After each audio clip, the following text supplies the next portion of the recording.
కల్లూరి వెంకటేశ్వరరావు గారిని మాట్లాడవలసిందిగా మాట్లాడుతున్నాను. అలానే వారు మనకి కోదండం అంటే ఏంటి అసలు అని కూడా చెప్తారు. ఇంకొక ముఖ్య విషయము, మీరందరూ నా చేతిలో ఒక బుక్ చూస్తున్నారు, శ్రీరామం అని. ఈ గుడికి ఆల్రెడీ వచ్చింది ఈ బుక్, వారు రచించినదే. దీని గురించి నాకంటే ఎక్కువ వారే బాగా చెప్తారు. అది అయిన తర్వాత ఒక శ్లోక పఠనంతో తర్వాత మనం భజన కార్యక్రమం ఏంటని చూద్దాం. సదాశివ సమారంభాం శంకరాచార్య మధ్యమాం అస్మదాచార్య పర్యంతం వందే గురు పరంపరాం. శ్రీ గురుభ్యో నమః. సభకు నమస్కారం. సభను అలంకరించినటువంటి అందరికీ కూడా హృదయపూర్వక వందనములు. వామాంకా స్థిత జానకీ పరిలసత్కోదండ దండం కరే చక్రం చోర్ధ్వకరే నబాహుయుగళే శంఖం శరం దక్షిణే బిభ్రాణం జలజాతపత్రనయనం భద్రాద్రిమూర్ధ్ని స్థితం కేయూరాది విభూషితం రఘుపతిం సౌమిత్రియుక్తం భజే. వామాంకా స్థిత జానకీ పరిలసత్కోదండ దండం కరే చక్రం చోర్ధకరేణ బాహుయుగళే శంఖం శరం దక్షిణే బిభ్రాణం జలజాతపత్రనయనం భద్రాద్రిమూర్ధ్ని స్థితం కేయూరాది విభూషితం రఘుపతిం సౌమిత్రియుక్తం భజే. శ్రీరామచంద్ర ప్రభు నీవే కలుగు తండ్రి.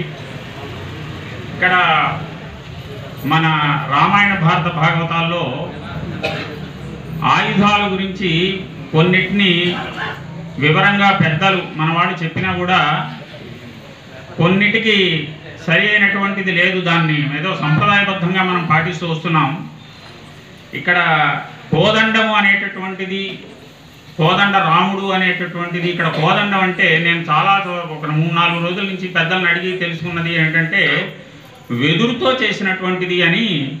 స్వచ్ఛమైనటువంటి వెదురుతోటి, బాగా బలమైనటువంటి వెదురుతో చేసినటువంటిదని, ఉత్తమమైనటువంటిదని. కోదండ, దండ అంటే గట్టి చెక్కతో చేసినటువంటిది, కర్రతో చేసినటువంటిది అని నిఘంటు అర్థం తెలుస్తోంది.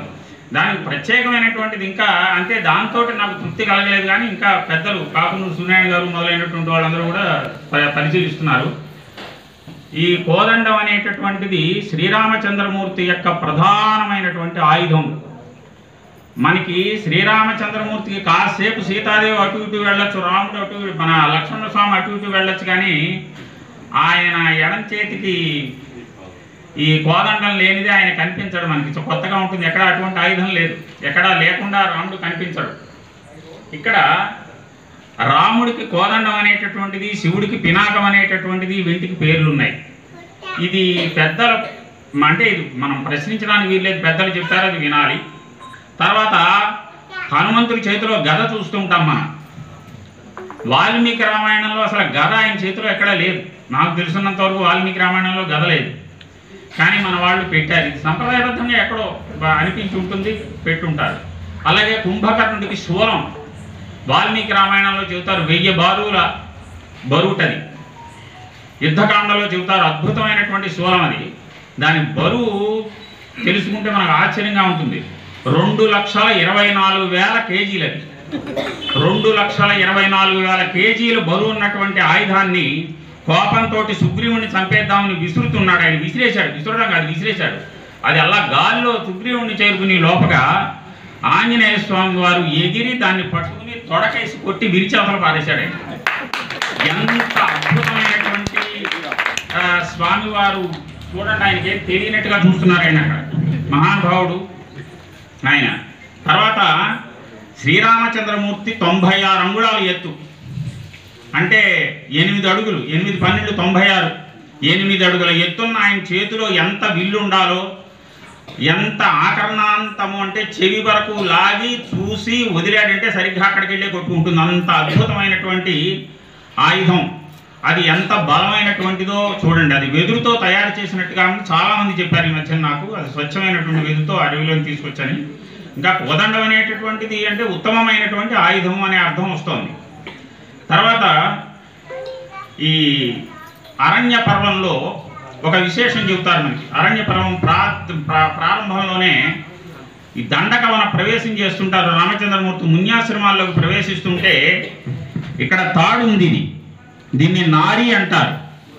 ఆ నారిని ఇప్పేస్తాడు ఆయన, తొలగించి దాని ఇదేసుకుని భుజం మీద పెట్టి పెడతాడు ఆయన. ఎందుకు తీసేశాడు అంటే ఎక్కువగా ఉంటే అంత బాణం అంత గట్టిగా పెడుతుంది, దాన్ని చాలా టైట్ చేస్తారనమాట. అది పొరపాటున దానికైనా వేలు తగిలినా గోరు తగిలినా ఏం తగిలినా కూడా భయంకరమైనటువంటి శబ్దాన్ని ఇస్తుంది, చాలా భయంకరమైనటువంటి శబ్దాన్ని. ఇది ఎక్కడ తెలుస్తుందంటే కిష్కింధాకాండలో వాలిని చంపమని ఈయన సుగ్రీవుడు కోరతాడు. నీ సీతాదేవిని వెతకడం నా పని, వాలిని చంపి నాకు రాజ్యాన్ని కట్టబెట్టడం నీ పని, ఇది మన ఇద్దరు ఒప్పందం అని చెప్పి అగ్నిసాక్షిగా ఇద్దరు కూడా అక్కడ సమావేశంలో నిర్ణయించుకుంటారు. అక్కడ వాళ్ళు గాఢాలింగన సౌఖ్యం ఇస్తాడు ఆయన. ఇక్కడ ఇంకో చిన్న విషయం ఏంటంటే ఈ వాలిని చంపడానికి ఈ రాముణ్ణి చూసేటప్పటికి సుగ్రీవుల వారికి కాస్త సందేహం వచ్చింది. నువ్వు చంపగలవా, ఇలా ఉన్నావు, కాళ్ళకి చెప్పులు కూడా లేవు, మొహం అంతా వాడిపోయింది, పాపం సీతాదేవిని వెతుకుంటూ వస్తున్నారు వాళ్ళు ఇద్దరు కూడా అని సందేహం వచ్చింది ఆయనకి. సందేహం, ఇది వాల్మీకి రామాయణంలో మహర్షి రాసినటువంటిది, నా సొంతం కాదండి. ఆయన 2 పరీక్షలు పెడతాను నీకు అని చెప్పి, మొదటి పరీక్ష ఏమిటంటే అక్కడ ఒక డెడ్ బాడీ ఉంది, శవం ఉంది అక్కడ. అది ఎవరిదంటే దుందుభి అనేటటువంటి రాక్షసుడి యొక్క శవం. దీన్ని ఆయన దృష్టిలో మన దృష్టిలో 1 ఫర్లాంగు 2 ఫర్లాంగుల దూరం పడేలాగా విసరమన్నాడు ఆయన. విసరమని మొదటి పరీక్ష అది. ఆయన ఎడంకాలి వేలుతో 200 యోజనాలు విసిరేసేట అవతల కనిపించకుండా మళ్ళీ. అంత బలమైనటువంటి వ్యక్తి, ఆజానుబాహుడు. ఈ మోకాళ్ళ వరకు చేతులు వేలాడుతుంటాయి ఆ దండలు. ఇది నడుస్తుంటే ఆయన్ని 4 ఉపమానాలు చెప్పారు వాల్మీకి మహర్షి. 1 ఎద్దు, 1 పులి, 1 సింహం, 1 ఏనుగు. ఈ 4 నడకలు ఆ మహానుభావుడికి శ్రీరామచంద్రమూర్తికి ఉన్నాయట. అంత అద్భుతమైనటువంటి శక్తి కలిగినటువంటి ఆయన. సరే విసిరేశాడు. విసిరిన తర్వాత మళ్ళీ సందేహం వచ్చింది సుగ్రీవుడికి. ఇది చాలా సంవత్సరాల క్రితం శవం, ఇది ఎండిపోయి గుల్లగా అయిపోయింది, దీన్ని విసిరావు. సరే ఇంకొకటి ఉంది, ఇక్కడ 7 మద్ది చెట్లు ఉన్నాయి, సాల వృక్షాలు అంటారు మద్ది చెట్లు. ఆ మద్ది చెట్లు లైన్గా ఉన్నాయి ఒకదాని తర్వాత ఒకటి. ఈ 7 చెట్లు 1 చెట్టుని కొడితే చాలు, 1 చెట్టును కొట్టమంటే ఆయన సరే అని చెప్పి 2 అడుగులు వెనక్కేసి గురి చూసి, అంటే అవతల కొట్టబడేటటువంటి వస్తువు యొక్క శక్తి ఎంత ఉందో చూసుకుని ఆ శక్తిని భుజాల్లోకి తెచ్చుకుని దానికి తగినటువంటి బాణాన్ని ధనుస్సులో సంధించి కొట్టాలి. ఆ బాణాన్ని తీసుకుని కొట్టేటప్పటికి చెట్టు వెనక చెట్టు 7 చెట్లు నరుక్కుంటూ ఒక పర్వతాన్ని ఛేదించుకుని భూమిలోకి వెళ్ళిపోయి పాతాళంలోకి వెళ్ళిపోయి మళ్ళీ వచ్చి ఆయన తూణీరంలో ప్రవేశించింది. ఆయన దగ్గర అద్భుతమైనటువంటి బాణాలు ఉంటాయి. కొన్ని యూజ్ అండ్ త్రో బాణాలు ఉంటాయి, కొన్ని మళ్ళీ కడుక్కుని వాడుకునేటటువంటి బాణాలు ఉంటాయి. ఇటువంటి బాణాలు ఆయన విశ్వామిత్ర మహర్షుల వారు కొన్ని 100,000 శక్తులు ఉన్నటువంటి బాణాలు ఇచ్చాడు. అవతల వాడు అగ్ని బాణం వేస్తే యువతల ఆయన జలబాణం వేస్తాడు, అవతల ఆయన జలబాణం వేస్తే ఈయన యువతల అగ్ని బాణం వేస్తాడు. ఆ నీరంతా ఇంకిపోయేది. ఇక్కడ ఈ కొట్టిన తర్వాత మెడలో మాలలన్నీ నేల మీద పడేలాగా బోర్లా పడుతుంది, దండం పెడతాడు. స్వామి క్షమించినండి, తప్పుగా అంచనా వేశానని చెప్పి ఆయన పెడతాడు. తర్వాత ఖరాసుడు అనేటటువంటి వాడు దండకవనంలో 14,000 మంది రాక్షసుల్ని 14,000 మంది రాక్షసుల్ని 1 గంటన్నర మొత్తం 72 నిమిషాల్లో ఒక్కడే చెప్పులు లేవు ఒంటరిగా నిలబడ్డాడు, అడవిలో నిలబడ్డాడు. లక్ష్మణ స్వామికి చెప్పాడు, లక్ష్మణ నువ్వు ఈ వీళ్ళని చంపగలవు, కానీ నువ్వు వదిలిని తీసుకున్న గుహలో ఉండి నేను వీళ్ళ సంగతి నేను చూస్తానని చెప్పి ఆయన మొత్తం 72 నిమిషాల్లో 3 గడియల్లో మొత్తం పీనుగులు పేట చేసేసాడు. 14,000 మందిని చంపేసి దండకవనాన్ని మునీశ్వరులకు ఆవాసయోగ్యంగా చేసినటువంటి మహానుభావుడు. ఈ దృశ్యాన్ని చూసినటువంటి సాక్షాత్తు శూర్పణఖ చూసింది, వణికిపోయి లంకలోకి పరిగెట్టుకు వెళ్ళిపోయి వాడెవడో వచ్చాడు, దండకవనాన్నంతా నాశనం చేశాడు, పీనుగులు పేట చేసేసాడు, నువ్వు ఒక్క మాట చెబుతున్నాను నీకు, నువ్వు ఇలా దద్దమ్మలా కూర్చుంటే ఈ లంకను కూడా నాశనం చేసేస్తాడు వాడి సంగతి చూడమని చెప్పింది. వెడితే మారీతుడికి చెప్పాడు జాగ్రత్తగా ఉండమని.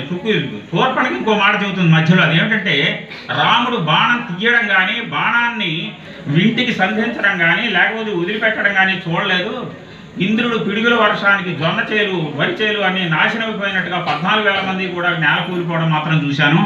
వాడు సాక్షాత్తు మరి ఎవరు పంపగా వచ్చాడో జాగ్రత్తగా చూసుకోమని చెబుతుంది. ఈ మాట పట్టుకుని ఎలాగైనా సరే వాడిని మోసం చేసైనా సరే ఆ సీతాదేవిని ఎత్తుకురాని అకంపనుడి యొక్క సలహా మీద మొత్తానికి అక్కడికి వెళ్ళేటప్పటికి మారీచుడు చెబుతాడు, రామో విగ్రహవాన్ ధర్మ, ఆయన కోపం రాదు, తెచ్చుకుంటాడు. అవసరం వస్తే తెచ్చుకుంటాడు, ఆయన పిలిస్తే వస్తుంది కోపం. ఏంటి ఇక్కడ కోపం ఉన్నట్టుగా వాల్మీకి మహర్షి చెప్పలేదు. వెంటనే ఆ కోపం తెచ్చుకుంటాట. ఆయన కోపం లేదు, ఆయన కోపం అనేటటువంటిది లేదు ఆయనకి, రామచంద్రమూర్తికి.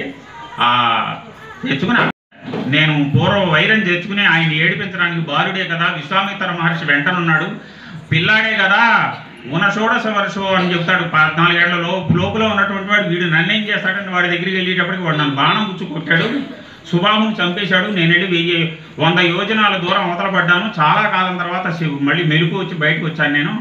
కాబట్టి నువ్వు ఎందుకు చెబుతున్నాను వినంటే అదంతా కుదరదు, నీకు అర్ధరాజ్యం ఇస్తాను, నోరు మూసుకుని నేను చెప్పిన పని చేయి అని చెప్పి రావణాసుడు చెప్పేటప్పటికి ఆయన మాయలేడి వేషంలో పెడతాడు. అప్పుడు ఇదే కోదండం, ఇదే విల్లు తీసుకుని ఆయన కొట్టేటప్పటికి మీరు నమ్మరు, తాడి చెట్టు అంత ఎత్తు ఎగిరేటాయి.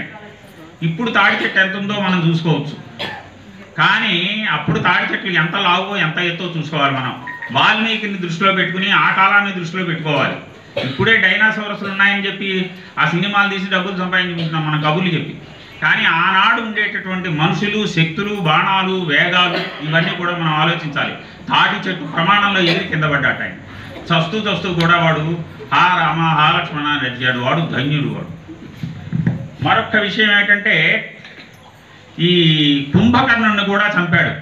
కుంభకర్ణుడు కూడా ఇదే బాణంతో వాయువ్యాస్త్రం తీసుకుని కుడి చెయ్య, ఐంద్రాస్త్రం తీసుకుని ఎడం చెయ్య నరికేసేసి మొండాన్ని కొట్టేటప్పుడే, తలకాయని కొట్టేటప్పుడే తలకాయ కోటగోడలకి తగిలి గోపురాలకి తగిలి అన్ని తుక్కు అయిపోయి లంకలో పడిపోయింది తలకాయ.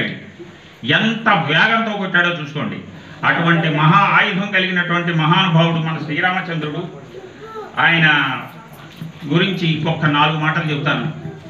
రాత్రి పిలిచాడు తండ్రి మా రాముణ్ణి, నాయనా రేపు పొద్దున్నే నీకు పట్టాభిషేకం రా అన్నాడు. సరే నాన్నగారు అన్నాడు అంతే. మళ్ళీ అర్ధరాత్రి రాజకీయం మారిపోయింది అంతఃపురంలో, ఈ ఆడవాళ్ళ మధ్యన వెళ్ళిపోయాడు. తెల్లారగట్టే మళ్ళీ సుమంత్రుడు మళ్ళీ పిలుచుకొచ్చి అక్కడ చెబుతున్నాడు ఆయన, నాన్నగారు రమ్మంటున్నారని. నాయన నువ్వు పట్టాభిషేకం క్యాన్సిల్ అయిందిరా, 14 ఏళ్ళు నారబట్టలు కట్టుకుని అడవికి వెళ్ళాలి, దయచేసి ఆ పని చెయ్యి అన్నాడు. అలాగే నాన్నగారు అన్నాడు. మన ఇంట్లో తండ్రి ఆఫీస్కి వెళుతూ భార్యతోటి పిల్లలతోటి రేపు మరి సాయంత్రం వచ్చిన తర్వాత సర్కస్కి తీసుకెళ్తానని చెప్పి ఆయనకి ఏదో లేట్ అయ్యి కనుక ఇంటికి వచ్చి తీసుకెళ్ళలేకపోతే కొంపని పెట్టేస్తారు పిల్లలు. ఇక్కడ మనం ఒక విచిత్రమైనటువంటి ఏమీ మాట్లాడలేదండి, ప్రసన్నంగా ఉంది మొహం. మాట్లాడితే అలా ఉండాలి. ఆ మాట మీద స్థిరత్వమైనటువంటి బుద్ధి అయింది. ముఖ్యంగా పితృవాక్య పరిపాలన.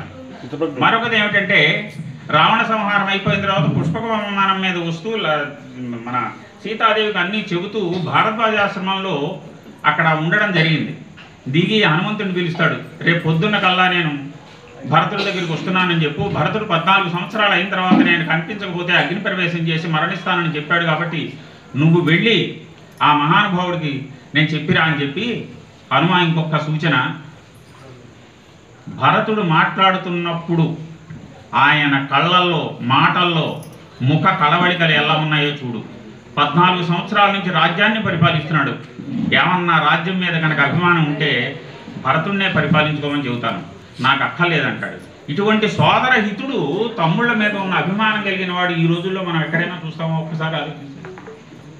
అద్భుతమైనటువంటి ఆయన. అందుకనే ఆయన వీధి మనకి ప్రతి ఊళ్ళోనూ రామాలయం ప్రతిష్ఠించుకున్నాం.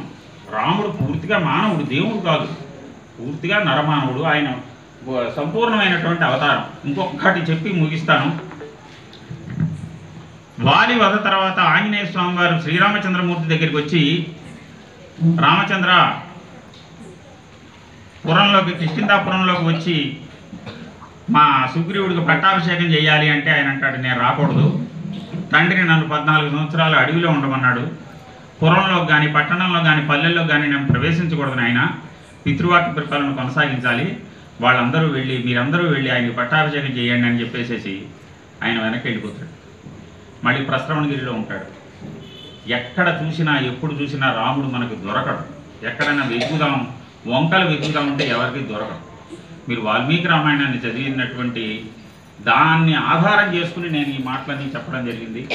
ఇంతటి అవకాశం ఇచ్చినటువంటి చిరంజీవి, నాకంటే చిన్నవాడైనా నమస్కారం చేస్తాను. నా దగ్గర చదువుకున్న అబ్బాయి, చాలా చక్కటి విద్యార్థి. నాకు ఒక నిర్వాణ సంధాయకం శాంతం సత్వమనామయం శివకరం శ్రీరామచంద్రం భజే. స్వస్తి. శ్రీరామం అనే గ్రంథము మన దేవాలయంలో కూడా ఉంది. దానికి ఆసనం కూడా వేసి పెట్టాము అక్కడ. ఇది చాలా చక్కటి గ్రంథం. దీంట్లో ప్రశ్న అర్థాలు రెండు ఉంటాయి కనుక దయచేసి ఎవరైనా సరే ఏ డౌట్ ఉన్నా సరే మీకు రామాయణంలో చదువుకొని మీ యొక్క సందేహాన్ని గుర్తు చేసుకోవచ్చు. శ్రీరామం అనే గ్రంథం. ఈ ఛానల్ కనుక సబ్స్క్రైబ్ చేసుకోకపోతే వెంటనే సబ్స్క్రైబ్ చేసుకోండి. దేశం కొరకు, ధర్మం కొరకు మా వెంట మీరు అందరూ ఉంటారని ఆశిస్తున్నాము.